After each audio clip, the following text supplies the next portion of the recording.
Okay. Right. So my name is Eleni, as you said. So I'm senior lecturer in statistics at the University of Kent, and I'll just be kind of giving you an overview of our project on integrating new statistical frameworks into eDNA survey and analysis at the landscape scale.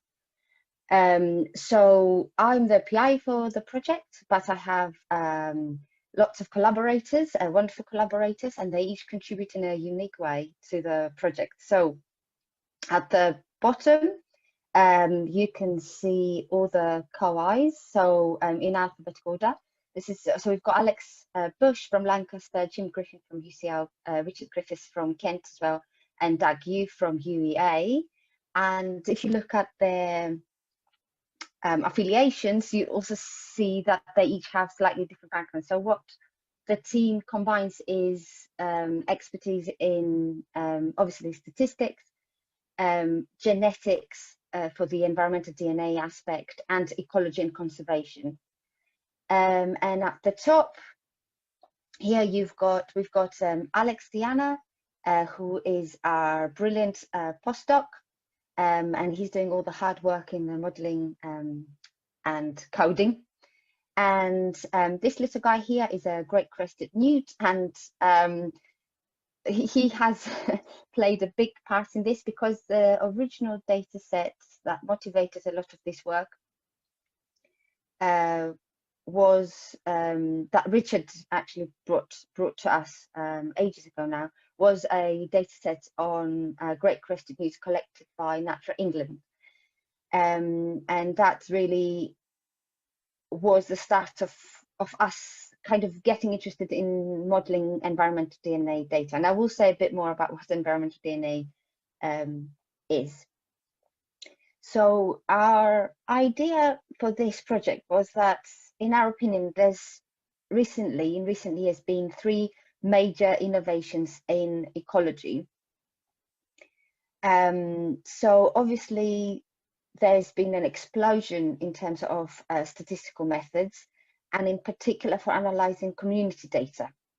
So that's when we have data for several species at the same time. And the standard type of data is where there's been some sort of survey and we have a record of what species was detected where, and we have lots of sites and lots of species, and we try to use this data set to understand community composition. And the models that have been developed for this specific aim are called joint species distribution models, and they're very flexible and they are becoming increasingly complicated, and they really give an explicit sort of description, explanation of the community composition by the kind of preferences of species. So what kind of environmental, what kind of landscape characteristics species prefer in terms of where you'll be able to find that species, but also in terms of modeling species interactions and patterns of co-occurrence. So you'll find some species in certain landscapes, but also you'll tend to find some species more likely together or not, maybe because they help each other or feed of each other. And also, of course, you have to account for spatial autocorrelation. So you'll find some species at a site that is near a site where these species can also be found. And so these models have been developed, but not for eDNA data. So they have been developed for other types of survey data. And I will come back to that about why that's important, that they have not been designed for eDNA data. So obviously the other advance, which is clearly important for this project, is DNA-based surveys. So the idea is that instead of relying on direct observation of the species, which requires us to hire trained experts who need to visit several sites lots and lots of times and use specialized equipment and surveying methods to identify species that they see, we can collect a sample from that site, a water sample or a soil sample, for example, and then analyze that sample in the lab to see if we can detect what's the species of, the DNA of which species we can detect. So, a sample is collected, that sample is sent to the lab, then they analyze it, and they say, okay, we detected DNA of this species or not. That's in the single species case. So there's cases where they target specific species, like for great crested newts, because they are protected. So they can say, oh yeah, we found DNA of great crested newts in this sample or not. Or in what is referred to as meta-barcoding, they do sort of community sampling. So they analyze the whole sample, read off bits of DNA, and then compare these with libraries and say, we detected this and this and this and this species in that sample. So as you can imagine, this can really change the way we do our population sort of monitoring, because we can do large-scale, long-term surveys that will become cheaper and cheaper as the technology becomes cheaper and cheaper, and we can rely a lot more on, say, citizen science, because we can send volunteers out to collect these water samples, so they cost nothing, and then we only have to pay for the water samples, whereas sending experts to do several of these surveys costs hundreds of pounds for each survey.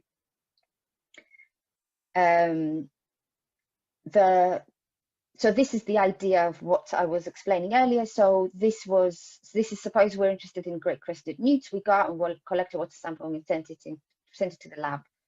And this is for a PCR of a single species. It's the same type of test they do for COVID, actually. And so the third development is related to what landscape, and particularly in the fact with that we don't have to visit every site that we're interested in and record site-specific covariates or landscape characteristics. Instead, we can sense these remotely, and Alex Bush from the team is really the expert in this. And why is that important? So first, we can get lots and lots of covariates, and we can get them for practically everywhere. And so, as I was saying earlier, the kind of existing, even the existing joint species distribution models allow us to infer or to estimate the effect of landscape characteristics on community composition. So that means we have, if we can get lots of landscape characteristics, lots of covariates, we can try and understand which ones are important, and that will help us kind of try and predict or map, even in cases where we've not necessarily sampled. Of course, this always comes with drawbacks, but that's the idea anyway. So all of these innovations have the potential to really change the way we do conservation, sort of population monitoring and species monitoring, because they help us overcome data limitations and reduce the cost potentially. And we can maybe sort of try working towards a near real-time tracking of the state of and change in biodiversity, and try and understand what is it that's causing this change, if we see change either for the better or for the worse, because we will have accounted for these landscape characteristics and species interactions and spatial autocorrelation. So that was our motivation for this project, that we saw these three different kind of developments in three different areas, essentially, but their potential has not been realized yet, and this is what we are aiming to do. So we want to realize the potential of these new data collection analysis methods by basically bringing them all together so we can inform landscape decision making. And so that's why we're referring to an integrated statistical framework for DNA-based surveys of the biodiversity. So we will have the new statistical methods for community composition the new way of collecting data, so DNA-based surveys rather than kind of human-based surveys, and the remotely sensed landscape characteristics. And so what's the problem? Okay, so the problem is that the existing statistical models for communities don't account for observation error. So they assume that we know exactly where a species can be found or not, and they just look at trying to explain why a species is found there or not, in terms of covariates, in terms of species interactions and spatial correlation. But eDNA surveys are prone to observation error, both in the field, so where we collect the water sample, we know from experiments they've done, lots of control experiments, but also from comparing the results from eDNA surveys to kind of direct observation of species. So in the field, we might fail to collect DNA of the target species, either because of the way we've sampled it, or sort of several other factors have been identified as potentially lowering the probability that we collect DNA from a site that is occupied by the species. Or there's an issue of potentially contamination. So we've collected DNA, but actually this species is not there. So we've got false negatives and false positives in the field. And then the same in the lab, they're DNA based. So when they try to do the reads, they can again fail to detect DNA that was in the sample, or wrongly read off the DNA, even if it was in the sample. So we have false positives and false negatives in both stages.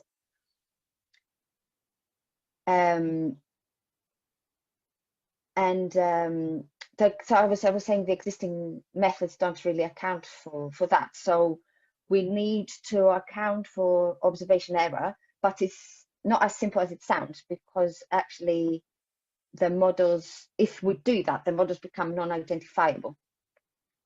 So we need to overcome this issue of identifiability.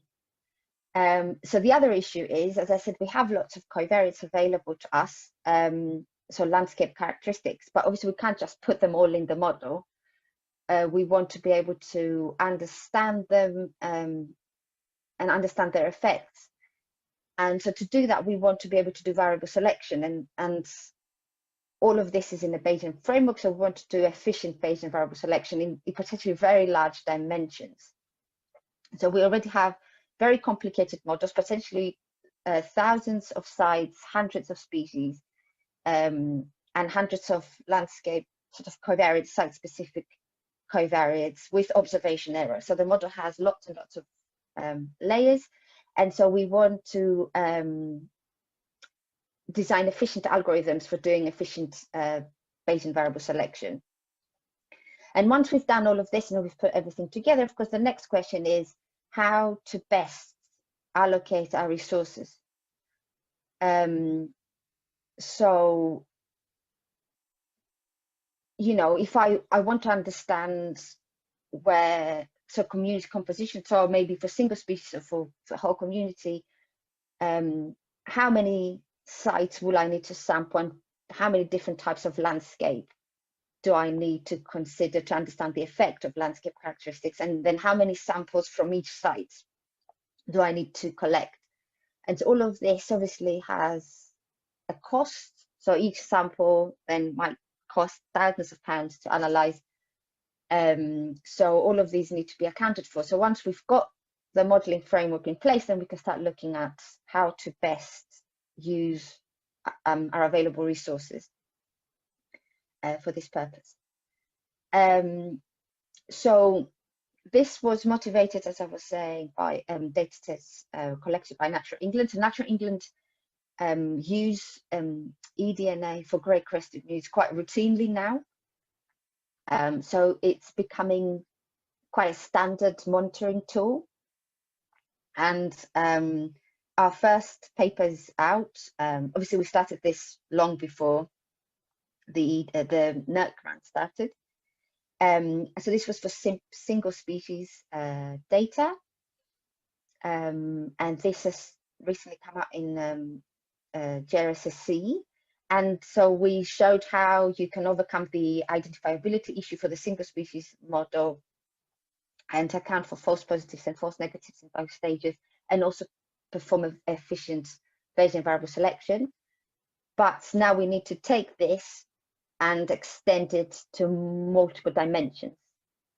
So we have lots of species at the same time. So we have to account for species, correlation between species, and spatial autocorrelation, which we didn't have in this work. So this is just to show that it's important to account for observation error. As I said, this has been demonstrated a lot in ecological papers, but not so much in statistical papers.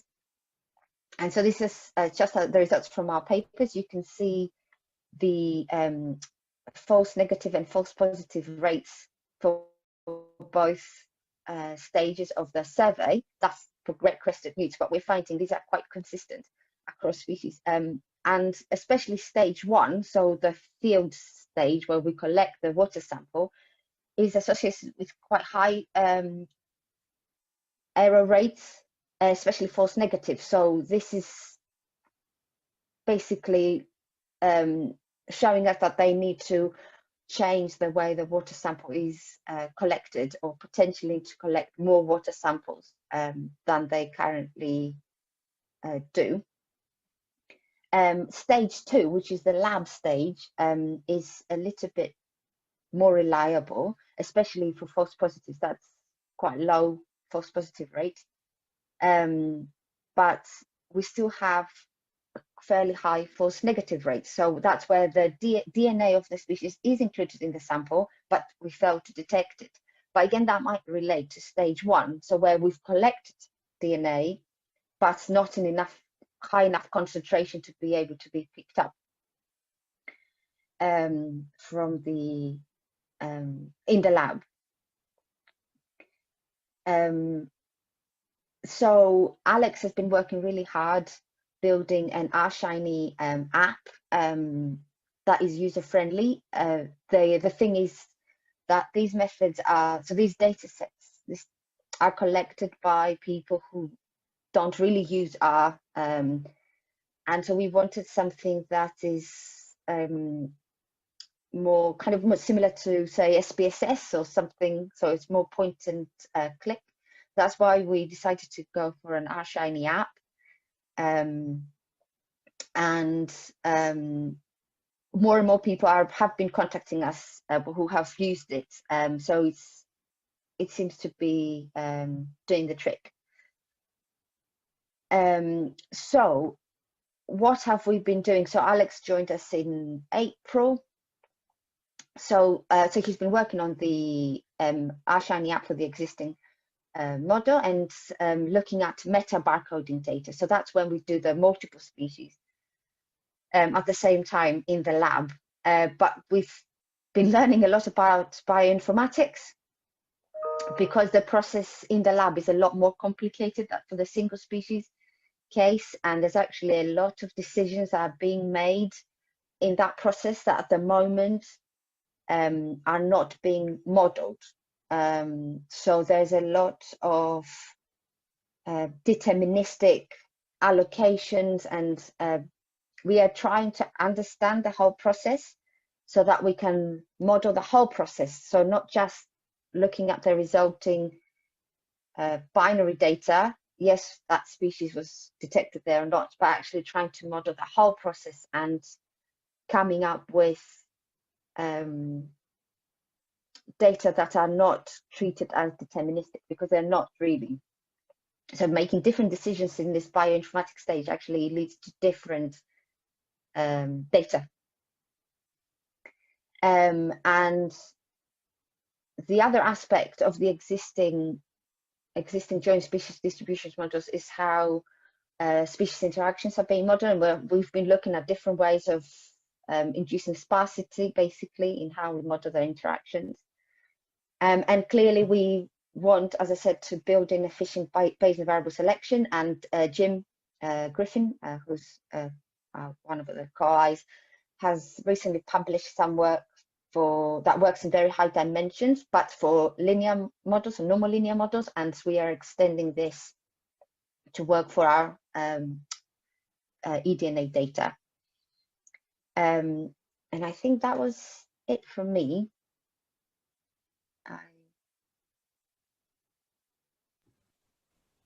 Thank you, Eleni. That sounds a really fascinating project. Oh, thank you. Thanks. It was really odd. I could only see the slides. I couldn't see myself or anyone else. So a few times I was wondering, are they still there? I think they're still there. Though nobody asked any questions on Slido. It's clearly incredibly clear. Oh, yeah. Either that or they've all switched off for the day. No, I think they're still there. No one's, anyone putting up their hands? No. It's okay. That's fine. Oh, yes. No. I have Emma Gardner's asking. She's unmuted? Well, she can permit, she can unmute herself. Emma. Can you hear me okay? Yes. Yeah. I tried to post on Slido, but it said I had too many words. My first question was, when you do your analysis, do you take account of the pond size that they're looking at and the water flow rate? Because that's going to influence dilution effects and whether they actually detect the eDNA. Yeah, that's a very good question. So I didn't clarify that, but we can have all of the model parameters as functions of covariates. So also the observation, so the error rates can be modeled as functions of covariates. So if there's anything as like what you're suggesting that we think might help predict dilution rates and hence the probability of, say, a false negative or false positive, then that can go into the model. So what I was showing here was sort of the baseline estimates, but in the paper we have identified a few factors that determine how high or low the error rates can be. And another sort of worry that I have about it is that you're removing humans from this process and relying on the satellite to be able to pick up whether habitat is suitable or not. But a lot of the factors that make a pond suitable can't be detected by a satellite. So a human who goes there would notice maybe that there's a load of dogs swimming and polluting the pond, whereas the satellite won't be able to see things like that. So Yeah, is the intention to really go over to eDNA only, or to still retain human beings? That's again a very good question. So obviously the eDNA data can be collected and analyzed as they are now. So where a human goes, and so at the moment, say for example, for Natural England, it is a person who goes there, collects the water sample, and also records several site covariates and landscape characteristics. And then these are analyzed in the lab, and our models would work whether the covariates have been collected by a human or whether they have been collected by a satellite. So whether, say, Natural England would switch to this completely or not, I doubt. They would probably still rely on humans. But the idea of using this remotely sensed covariates is so that we can predict in space, also for sites that we haven't visited. But of course, as I said, this is also a little bit tricky, right? Because we then be extrapolating. But the aspect of the covariates is sort of independent from the aspect of eDNA data. So these still need a person to go there and collect the data. But whether we source the covariate information from the person who also collected the sample, or whether we source that from satellites, I guess that just depends on the problem. But that's a very good point. Okay, so Nick, you've got your hand up and something on Slido, but I'll let you talk. Thanks. I wasn't sure. I thought I put my hand up because I wasn't sure I explained my question very well on Slido. That's another reason to talk and me not read it out. So one of the problems with wider sort of species monitoring from eDNA is that the bioinformatics approaches for identifying species presence requires a set of databases with good coverage of known reference DNA of the species that are present in a particular environment. And that is very different for different clades of life and for in different countries and in different environments. And of course, we don't know what we don't know. They're kind of unknown unknowns in that we don't know how complete our databases are, and actually assessing how complete those bioinformatic databases are is a significant challenge. And so I'm wondering how you can account for that in your modeling, or do you account for it at all? Or are you just stuck with only targeting species that are well-known, well-understood reference species? I mean, for soil, for example, you know, you might get 10,000 species, bits of DNA that you think come from 10,000 species, and only 1,000 of them have any kind of reference information. So you can't identify 90% of the species in the soil. Yes, that's a very good question. So at the moment, the models we have only work for single species, so where it's a lot easier because we're targeting a single species. So we've only just started to understand sort of the bioinformatics, and so we know about this issue with taxonomic uncertainty. So obviously, I'm a statistician, so and not a geneticist. So I don't know what I don't know. So, for example, what you just said, I didn't know about soil. So we only work with water at the moment. So I guess that's for my co-eyes to try and sort out. But what we want is to try and account for this issue of taxonomic uncertainty, even if we are starting with just looking at common species rather than really rare species, the ones that we know we don't know are there generally. But that's a very good point. We hadn't, I guess, as statisticians, we hadn't appreciated how complex the process is in the lab for meta-barcoding compared to single species PCR, for example. So we're definitely learning a lot on that. But if you have any suggestions of how to account for that, then more than welcome, of course.